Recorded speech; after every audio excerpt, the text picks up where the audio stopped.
qofka dad u taraxinaysa iyo hadda kor ugu tuurisay si hogga u tuuray dadka dheeriin hadii ku dhayo tural oo kale oo soo taraxin kartaa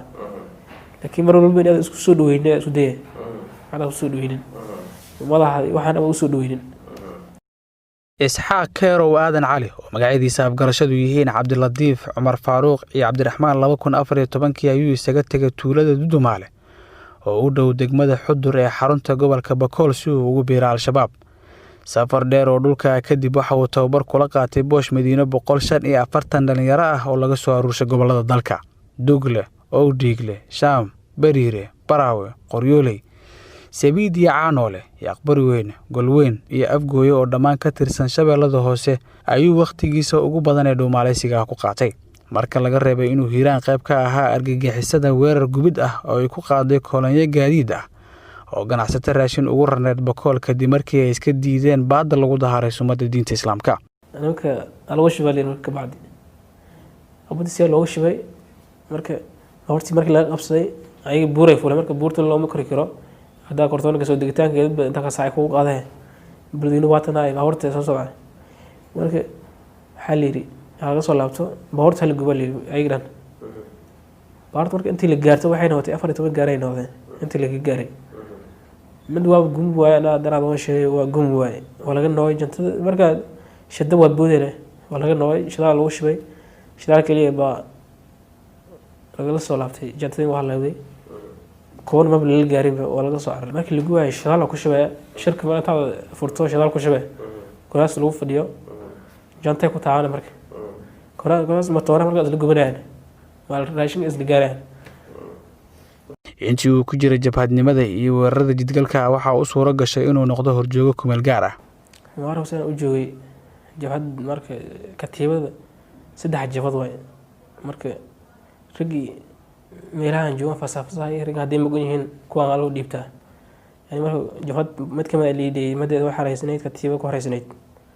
mid liidibay laakiin dhagartiisa oo daran darteed iyo sida uu la dhaqmo reer guuraaga iyo safarleyda jidkan dheer mara waxa ay u suura gelisay in loo tababaro dilalka gaadmada ah ikhtiyaalaad iyo tuurida bambo efanta meelaha dadka ay isugu yimaadaan ee loogu talagalay adeegidooda taas waa ka faa'iiday marka dadka si loo dilaa kaga sheekeeyo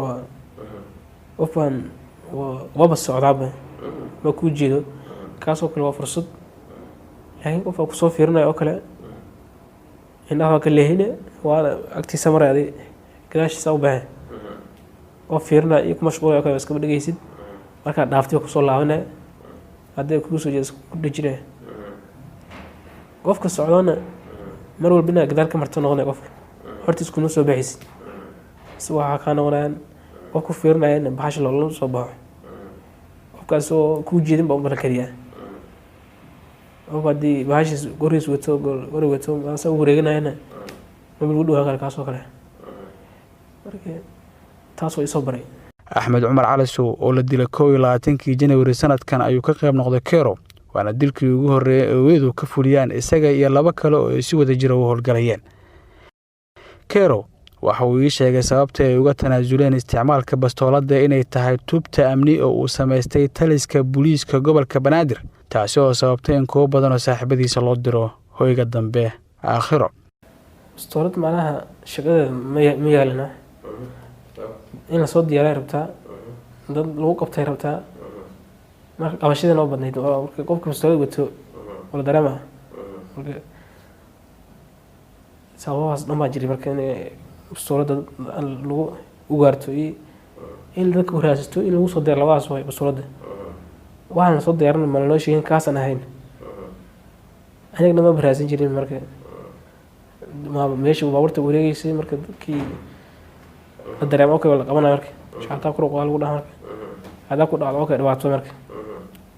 bambada in la hadurta lagu mashquulay oo la bambadaas markani ku shaqaysanaya tirabama uu ku tuuray meelo kamid ah degmooyinka Yaaqshiid Boondere Shibis iyo Wadajir ugu dambeyn nagartiisa argagixisanimo laanta horseed ee degmada Yaaqshiid ay ku soo idlaatay kadib markii uu bam kamid ah 10kaasi ku geeriyooday Allah u naxariistay Faarax Cabdulla Cariif oo kamid ah ciidamada amniga sidaasna ay ciidamada amniga ku soo qabteen Isxaaq Kerow May sanadkan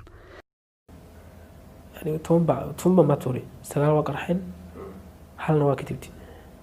25 bishan ayaa si kama dambaysa loo dhageystay dacwad soo martay dhammaan habraacyadii loogu talagalay hanaanka cadaaladda.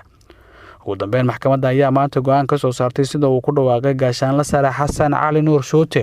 gudoomiyaha maxkamadda darajada koowaad ee ciidamada qalabka sida. markii ay aragtay maxkamaddu cadeymaha dambi muujinta ah oo la hor keenay oo ay ka mid ahaayeen cadeymaha laga qoray maragga qiraalka laga qoray eedeysanaha xaashida cadeynta dhimashada iyo sawirrada marxuumiinta kale ah Faarax Cabdulla Cariif iyo Axmed Cumar Calasow iyo haraaga kursiga uu ku fadhiyay marxuum Faarax Cabdulla Cariif sawirrada laga qaaday goobihii uu bamgacmeedka ku tuuray eedeysanaha markii ay dhageysatay maxkamaddu doodii u dhaxaysay dhinacyada kale ah xeeryaaliyaha guud ee ciidamada qalabka sida iyo qareernada difaacaya eedeysanaha sidaa darteed maxkamadda waxa u cadaatay in eedeysane Isaaq Keerow Aadan Cali uu yahay dambiile galay dambiyada lagu soo oogay waxayna maxkamaddu ku xukuntay dil toogasho ah oo ah qisaasta marxuum Faarax Cabdulla Cariif cidii aan ku qanacsanayn xukunka maxkamadda waxa u furan racfaan wabillahi tawfiiq. Cabduqaadir Ciise warbaahinta qaranka